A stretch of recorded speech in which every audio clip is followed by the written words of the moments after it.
श्री शिवाय नमस्तुभ्यम। हम सबको पता है कि 5 दिसंबर को गणेश वरद चतुर्थी का बहुत ही प्यारा सा दिन है। साथ ही साथ इस दिन को और भी विशेष बनाता है आज मार्गशीर्ष महीने का ये गुरुवार का दिन। बहुत ज़्यादा परेशान हो अपनी किसी भी विशेष को लेकर के, चाहे वो धन को लेकर के हो, व्यापार हो, नौकरी हो, कर्ज हो या फिर रोग की समस्या है, तो आज इस पूरी वीडियो में हम लोग इसी की बात करने वाले हैं। बस आपको गेहूं के कुछ दाने लेने हैं, छोटा सा उपाय करके देखिएगा जो कि पूज्य गुरु जी की कथा से सुन के बहुत अच्छे से आपको समझाऊंगा, ठीक है ना। बहुत ही प्यारा सा, बहुत ही आसान सा उपाय है। और अगर आपको गेहूं के दाने नहीं मिलते हैं तो आपके पास में क्या अल्टरनेट ऑप्शन है, इसकी बात भी करेंगे, ठीक है ना। देखो, सबसे पहले समझ लो कि हमें गेहूं के दाने ही क्यों लेने हैं, क्योंकि वरद चतुर्थी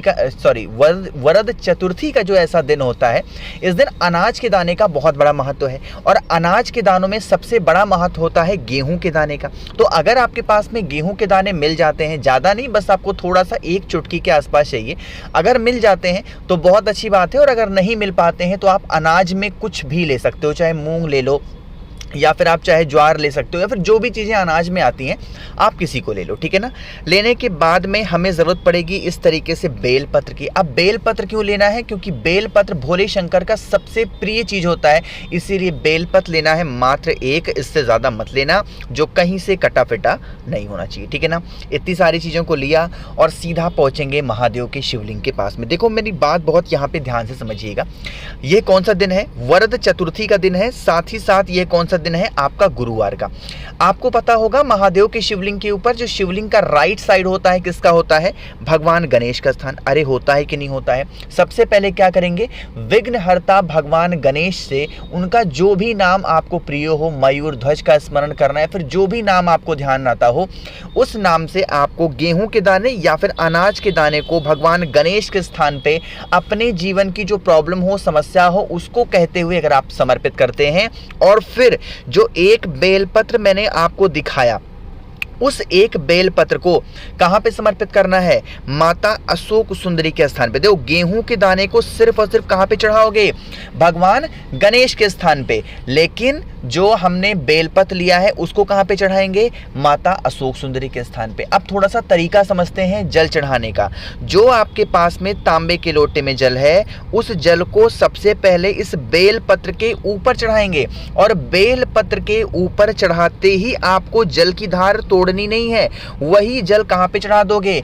महादेव के शिवलिंग के ऊपर। फिर से बोल रहा हूं, जो बेलपत्र आपने माता अशोक सुंदरी के स्थान पे चढ़ाया है, उसी बेलपत्र के ऊपर आपको जल चढ़ाना है। और जब आप जल चढ़ा रहे हो तो जल चढ़ाते ही चढ़ाते जल की धार टूटनी ना पाए और महादेव के शिवलिंग के ऊपर समर्पित करना। ध्यान रखिएगा, हम सभी को इस उपाय को करना है चंपेश्वर महादेव के नाम से। किसके नाम से करोगे? चंपेश्वर महादेव के नाम से। अगर इस उपाय को आप कर लेते हैं वरद चतुर्थी के दिन, तो कभी भी आपकी कोई ऐसी विशेष जो बहुत दिनों से अधूरी रहेंगी, वो आपकी विशेष पूरी जरूर हो जाएंगी, ठीक है ना। करना जरूर है। तो पहला उपाय हमने यहाँ पे बात कर ली है। आगे बढ़ते हैं इस वीडियो के हम लोग अपने दूसरे उपाय की तरफ, जो कि आपको करना होगा किससे? शमी के पत्ते के साथ में। अब शमी के पत्ते का ये उपाय सबसे पहले हम समझ लेते हैं। सबसे पहले समझ लो इस उपाय के बेनिफिट क्या हैं। अगर मान लेते हैं कि आपके घर में रोग मुक्ति बहुत ज़्यादा है, मतलब रोग की प्रॉब्लम बहुत ज़्यादा है और वो समस्या खत्म ही नहीं हो पा रही है, तो आप सभी को इस उपाय को करना होगा। इसके लिए हमें शमी के पत्ते लेने हैं। देखो, अगर आप गुरु जी के उपाय को या फिर उनकी कथा को ध्यान से सुनते होगे या समझते होगे, तो आपको बहुत अच्छे से पता होगा कि शमी के पत्र जो होते हैं वो भगवान गणेश को बहुत प्रिय हैं। और कौन सा नाम स्मरण करना होता है उनका? मयूर ध्वज। तो आपको इस उपाय के लिए 3 शमी के पत्तों को लेना है, बहुत ज्यादा नहीं लेना है, सिर्फ 3 शमी के पत्ते। अब गुरुवार का दिन है तो इसलिए हमें क्या लेना चाहिए? पीली चीज। और पीला चीज में सबसे शुद्ध क्या होता है? पीला चंदन। देखो, यहाँ पे एक छोटी सी बात समझा दूं। पीला चंदन अगर आप लोग को शुद्ध नहीं मिलता है, मेरे पास बिल्कुल दानेदार प्योर पीले चंदन है। एक नंबर लिख रहा हूं 9005643345, ये मेरा व्हाट्सएप नंबर है। मुझे मैसेज कर दीजिएगा, मैं आपके घर तक उन सभी चीजों को बहुत ही कम प्राइस में डिलीवर जरूर करूंगा, ठीक है ना। तो आप पीला चंदन लीजिएगा। साथ ही साथ पीले चंदन को सूखा नहीं लेंगे, जो भी पीला चंदन है उसको छोटी सी कटोरी में डाल करके इसका गाढ़ा सा पेस्ट तैयार करना, ठीक है ना। फिर तांबे का लोटा लीजिएगा, उसके अंदर जल भरिएगा और जल के अंदर आपको कुछ भी नहीं डालना है और उसके बाद में पहुंच जाएंगे कहाँ पे, महादेव के शिवलिंग के पास में, ठीक है ना। वहां पर पहुंचते ही सबसे पहला काम, फेस रखेंगे उत्तर दिशा, नॉर्थ डायरेक्शन। आपको पता होगा, मैंने आपको फिर से बता रहा हूं कि भगवान गणेश का स्थान शिवलिंग पे कहां पे है, शिवलिंग के राइट साइड में। दिन किसका है, भगवान गणेश का, क्योंकि वरद चतुर्थी का दिन है। तो आपके पास में जो पीला चंदन है, सबसे पहले भगवान गणेश के स्थान पे उस पीले चंदन का लेपन कर देना, ठीक है ना। सिर्फ कहां पे लेपन करोगे, भगवान गणेश के ही स्थान पे आपको उस पीले चंदन का लेपन करना है। और लेपन करने के बाद में जो आपके पास में 3 शमी के पत्ते हैं, उन 3 शमी के पत्ते को एक एक करके आपको समर्पित करना है। किसका स्मरण लेके समर्पित करोगे, जो भी व्यक्ति घर में आपके बीमार है उसका नाम और गोत्र बोलेंगे। और भगवान गणेश का एक नाम है मयूर ध्वज, मयूर ध्वज के नाम से आप सभी को उन 3 की तीनों बेलपत्र को एक एक करके समर्पित करनी है। और जो जल चढ़ाओगे, उस जल को महादेव के शिवलिंग के ठीक ऊपर समर्पित करने से हमारे घर में जो भी रोग वगैरह की समस्या होती है, वो सारी समस्या आपकी खत्म जरूर हो जाएगी, ठीक है ना। तो हम लोगों ने यहाँ पे 2 उपाय की बात कर ली है। आगे बढ़ते हैं अब इस वीडियो के हम लोग अपने तीसरे उपाय की तरफ, जो कि आपको करना है चावल के दाने के साथ में। लेकिन क्या फायदे हैं और कैसे करना है, इसकी बात हम तब करेंगे जब आप सभी लोग करेंगे वीडियो को लाइक। और जिसने अभी तक चैनल को सब्सक्राइब नहीं किया तो करिएगा चैनल को जरूर सब्सक्राइब, ठीक है ना।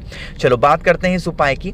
यहाँ पे स्क्रीन पे आप सभी को चावल के दाने दिख रहे हैं। जब भी चावल के दाने दिखाई देते हैं, मैं आपको समझाता हूँ ये उपाय किसके लिए होगा, लड़ाई झगड़े के लिए। अगर आपके घर में हर छोटी बातों को लेकर क्लेश होता है, लड़ाइयाँ होती हैं, झगड़े होते हैं और आप बहुत टेंशन में रहते हो, बहुत परेशान रहते हो, तो आप सभी इस उपाय को करेंगे। इसके लिए आपको चावल के दाने लेने हैं। कितने, 7 चावल के दाने, ठीक है ना। थोड़ा सा गिन लीजिएगा और वो चावल का दाना कहीं से खंडित ना हो, टूटा हुआ ना हो। चावल के 7 दाने लेने के साथ में आपको 2 बेलपत्र लेनी है, ठीक है ना। बेलपत्र भी क्या हो, कहीं से कटी फिटी ना हो, बहुत ही प्यारी सी सुंदर सी हो। 2 बेलपत्र 7 चावल के दाने लेकर के पहुंचेंगे महादेव के शिवलिंग के पास में। फेस कौन सी दिशा में होगा, उत्तर दिशा, नॉर्थ डायरेक्शन। जो आपके पास में 7 चावल के दाने हैं, पहले अभी देखो गुरुजी की कथा चल रही है, आपको याद होगा कौन सी कथा है, हाटकेश्वर महादेव। तो वही नाम लेकर के हट को दूर करने के लिए हमें किसका नाम लेना है, हाटकेश्वर महादेव। तो वही जो 7 चावल के दाने हैं, क्या करना है, आपको माता अशोक सुंदरी के स्थान पे यहाँ पे समर्पित करना है, हाटकेश्वर महादेव के नाम से, ठीक है ना। क्या चढ़ा दिया, चावल के दाने।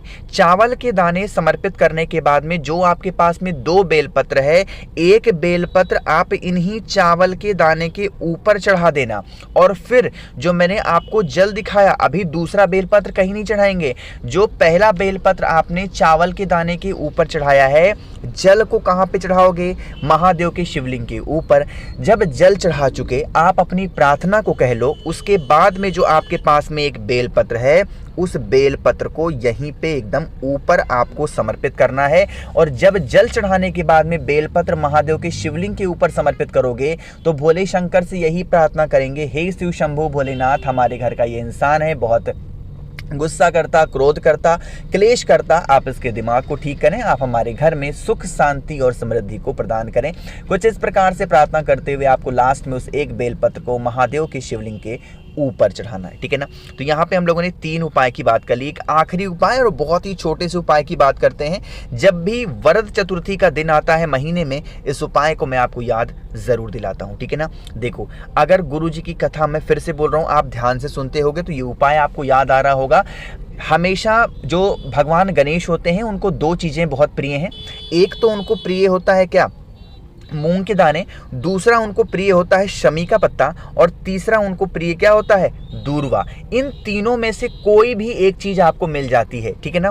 तो आपको बस उसको 1 चुटकी लेनी होगी, और 1 चुटकी लेने के बाद में फिर आपको जरूरत पड़ेगी बेलपत्र की, ठीक है ना। कितनी बेलपत्र, मात्र 1 बेलपत्र। जो भी चीजें आपने लिया है, उस चीजों को बेलपत्र के बड़े वाले पत्ते के ऊपर क्या करोगे, आपको रख देना है। और रखने के बाद में इस बेलपत्र को उठाएंगे, तांबे के लोटे में जल भरेंगे, पहुंच जाएंगे महादेव के शिवलिंग के पास में, फेस रखिएगा उत्तर दिशा, नॉर्थ डायरेक्शन। और जो आपकी मनोकामना हो, जो आपकी विशेष हो, जिसके लिए आप वर्षों से परेशान हो, आपकी कोई कामना पूरी नहीं हो पा रही है, तो आप इस उपाय को करेंगे और महादेव के शिवलिंग के ठीक ऊपर उस चीज को समर्पित कर देने से वरद चतुर्थी के दिन हमारे घर में हमेशा सुख, शांति और समृद्धि बनी रहती है। मैंने कोशिश की है आप सभी को इस गणेश वरद चतुर्थी गुरुवार के दिन के स्पेशल से उपाय को समझाने की। वीडियो पसंद आती हो तो लाइक जरूर करिएगा। कुछ मंगाना है आपको, नंबर मैंने आपको दे दिया है 9005643345 मेरा व्हाट्सएप नंबर है, ध्यान रखिएगा। कॉल नहीं मिलेगा, सिर्फ व्हाट्सएप पे बातें कर सकते हैं। बाकी हाँ, चैनल को तो जरूर सब्सक्राइब करना है जिसने अभी तक नहीं किया है। श्री शिवाय, नमस्तुभ्यम।